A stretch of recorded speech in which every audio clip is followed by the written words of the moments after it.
في أول حلقة من سلسلة كتاب خدها قاعدة. الكتاب فيه 22 قاعدة حياتية ممكن تساعدك في أمور حياتك كلها. هنلخص كل قاعدة في فيديو صغير منفصل هينزل إن شاء الله كل أسبوع جنب الفيديو الأساسي بتاعنا. تعالوا نبدأ في أول قاعدة اسمها قاعدة ال5 دقايق. لو تأملت في أعمالك وعباداتك وواجباتك ومواعيدك أو في تأخيرك لبعض الأعمال الهامة في حياتك، هتلاقي إن تنفيذ معظمها مش بيتجاوز أكتر من 5 دقايق. ومن هنا بنستنتج القاعدة اللي بتقول إنك تقدر تعمل حاجات كتير في وقت لا يزيد عن 5 دقايق. فلو بدأت تحس بالكسل أو العجز، قول لنفسك هي بس 5 دقايق. حابة أوضح نقطة مهمة جدا، القاعدة مش معناها إنك أي حاجة عايز تعملها بتاخد 5 دقايق بس، لكنها حركة ذكية علشان تهيئ نفسك وتنجز مهامك المتأخرة. طب زي إيه الحاجات اللي ممكن نعملها في 5 دقايق؟ على سبيل المثال إنك تصلي أو تقرأ. لو مليت من القراية قول لنفسك هقرأ بس 5 دقايق. أو ممكن ترتب مكتبك أو غرفتك أو تكلم حد من قرايبك اللي كان بقالك فترة ما بتكلموش. لو معجبتكش قاعدة ال5 دقايق فده مش هيضرك، هتسمعها بس في 5 دقايق. لو حسبت عدد دقايق اليوم الواحد هتلاقيها 1440 دقيقة في اليوم. فهل 5 دقايق من أصل 1440 ممكن يعطلك عن أعمالك ومهامك الأساسية خلال اليوم؟ بالتأكيد لأ. فلو جيت حسبتها 5 دقايق في 30 يوم يعني 150 دقيقة، يعني 2.5 ساعة شهريا تقدر تخلص فيها قراية كتاب.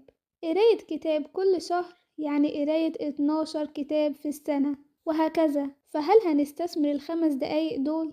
الأستاذ فهد الأحمدي قال في مقال بعنوان الدقايق المتناثرة إن في حياتنا دقايق مهدرة أغلى من حبيبات الذهب. كلنا بنشتكي من ضيق الوقت وكثرة المشاغل، لكن حتى لو كنا مشغولين جدا فعلا بدون مبالغة فإحنا بنضيع أكتر من 2 ساعة في اليوم، وهي مجموع الدقايق المتناثرة المتوزعة طول اليوم. الدقايق دي بتضيع وانت واقف في الإشارة أو وانت رايح للبقالة أو وانت واقف في أي طابور. بيضيع منك وقت كتير تقدر تستغله. المؤلف نفسه بيقول إنه كان بيستخدم الطريقة دي لما كان بيقرر يتعلم لغة جديدة. كان بيكتب الكلمات الجديدة على ورقة صغيرة وبيبص فيها في الوقت الضايع. كان بيبص فيها وهو رايح الشغل أو وهو واقف في الإشارة أو وهو نازل من البيت. فعلى سبيل المثال لو توفر عندك دقايق فاضية، بقترح عليك تتصل بقرايبك اللي ما زرتهمش من سنة، أو تعمل تمارين للبطن، أو تراجع على أي حاجة كنت بتتعلمها،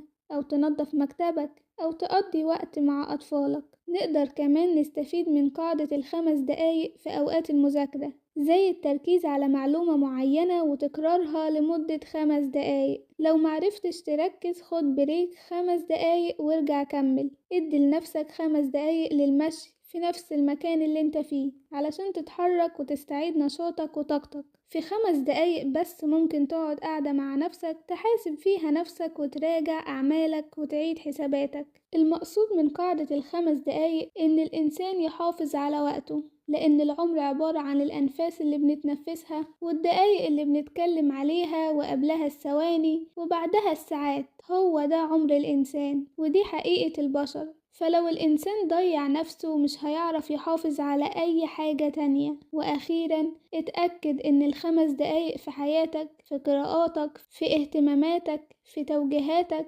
بتمثل حجر البناء في شخصيتك وإنجازاتك، فاهتم بيها. وبكده أكون وصلت لنهاية الحلقة الأولى من سلسلة كتاب خدها قاعدة. أشوفكم إن شاء الله في حلقة جديدة وقاعدة جديدة. باي باي.